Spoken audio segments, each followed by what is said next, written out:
So this rally comes at an important stage in our campaign to build opposition to the Israeli bombardment of Gaza and the occupation of the West Bank. And what we'll be hearing today is where we think the campaign's got to and what the next steps are. The immediate next step in our campaign is another national demonstration taking place next Saturday, assembling near the Bank of England at 12 o'clock and marching to a rally in Parliament Square. So we want you to put that in your diaries and start building for it the way you built for the other demonstrations. In 8 short weeks, we have built a mass movement in this country calling for justice for the Palestinian people. And it's a movement that cannot afford to go away. It cannot afford to wither away. It's a movement that is here to stay until we do see justice. In 8 short weeks, we've done something that normally takes months or even years to build. And the 2 things for people of my age that are reference points are the poll tax in the early 1990s and the way that was built locally with demonstrations outside town halls, and the big demonstration to oppose the war in Iraq in 2003. But they took months to build. We've built in 8 short weeks a campaign that has seen the biggest demonstrations on the issue of Palestine in this country. The poll tax got rid of Margaret Thatcher, and the Iraq war and our protests against that really did for Tony Blair. Let's hope that the campaigns we're building now can do for some of the politicians who have abstained and opposed the ceasefire that we're calling for.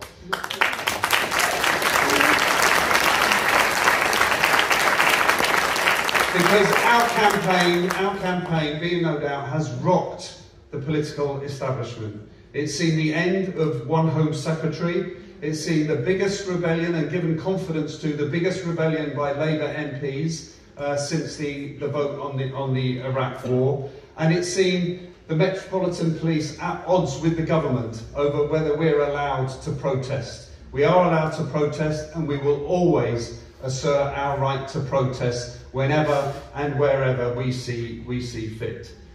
The other thing our movement has done and the demonstration has done, I think you sometimes hear people say A to B marches don't work. I think we've shown that A to B marches do work, that they do work, and they are an important part of what we try to do, because our marches and our protests and our local protests are making a difference. They've made a difference to the political discourse in this country. They've shifted the dial on public opinion in this country, and they make a difference to the Palestinian people who see and hear what we're doing and take courage from it. And it makes them more resilient when they see us in our thousands and hundreds of thousands marching to raise our voices for them. So well done on all you've done so far, but there is so much more to do, as our speakers are going to outline. If you like this meeting, and I'll repeat some of these messages as we go on, we want you to join Stop the War. We have over 300 new members since October the 7th, but we want you to join Stop the War. We want you to get involved in our activity and join our local networks so that we can really deepen this campaign into New Year. So that's enough from me. We've got a great lineup of speakers tonight who are all going to be coming from different perspectives, but hopefully add to your understanding and add to your commitment of what we're trying to do. And without further ado, it is a great privilege of mine to introduce our first speaker, who is a founder member of Stop the War Coalition and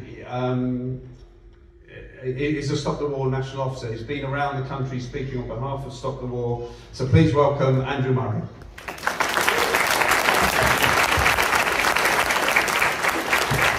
Thank you, Alex, and thank you, brothers and sisters, for coming out this afternoon. The last couple of months have shown us appalling atrocities being carried out against the Palestinian people. But they have also, as Alex has just said, called forth the most immense movement of solidarity with the Palestinians that this country and the world has ever seen. And let me say, Alex mentioned A to B marches. Well, marches go from A to B. But if C is the resignation of a semi-fascist Home Secretary and D is the biggest rebellion against the Starmer leadership, then we are on the right route. Since we are here in Bethnal Green, let me salute those hundreds of school students that walked out of school to picket their I don't know if you all have the vote, but you have the attitude, and that is what we need. Now, we are seeing, as I said, the appalling suffering in Gaza. But let us not look today on the Palestinian people as victims. Let us instead salute their resilience in standing firm for 75 years against attempts to erase them from history, and they are there, very bloody but very unbound.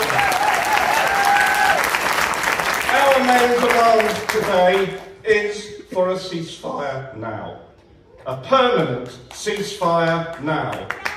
You cannot pause a genocide. You cannot say to those committing it, take a few days off and then come back and carry on as before. It is a genocide. We know it's a genocide because the Israeli politicians are obliging enough to keep telling us that their intentions are genocidal, the eradication of the Palestinian people from their land. That cannot be paused, and you cannot abstain on it either.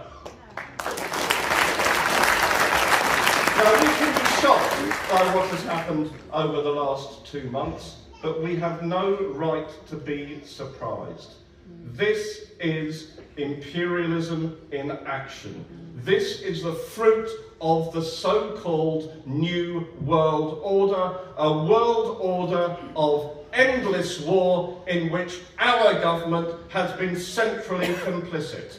And I say today, yes, of course, we are opposed to the Israeli government and its actions. But our main enemy is at home, it is in Westminster, it is in Downing Street, it is a British state that heads behind these atrocities. Just look at the last 20 years. The invasion and occupation of Afghanistan, standing side by side with George Bush in the bloody aggression against Iraq.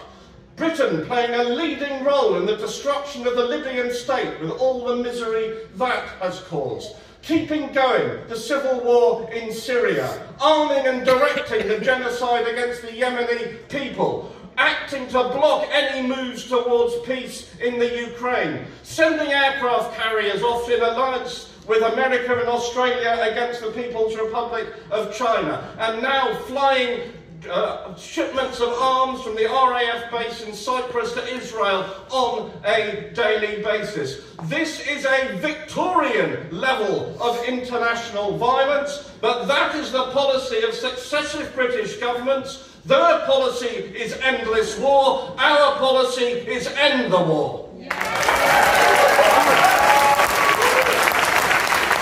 if I say imperialism is our enemy, that is perhaps a little abstract. Our enemies also have names and faces. But I don't want to embarrass any of the excellent comrades on our platform today, so I will put the matter positively. And I will say this. It is a great shame, a political tragedy, that Jeremy Corbyn is not still leader of the Labour Party today.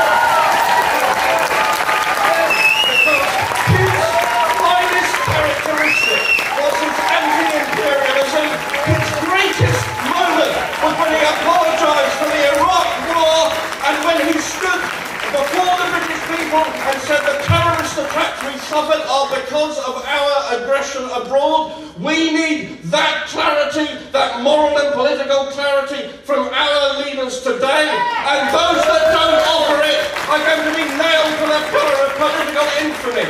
Those who cannot decide whether they are for a genocide or against it, whether they are for a ceasefire or for the war continuing, those politicians need just one simple message: no ceasefire, no vote. We are coming after you. And that has to be our spirit, brothers and sisters. Enough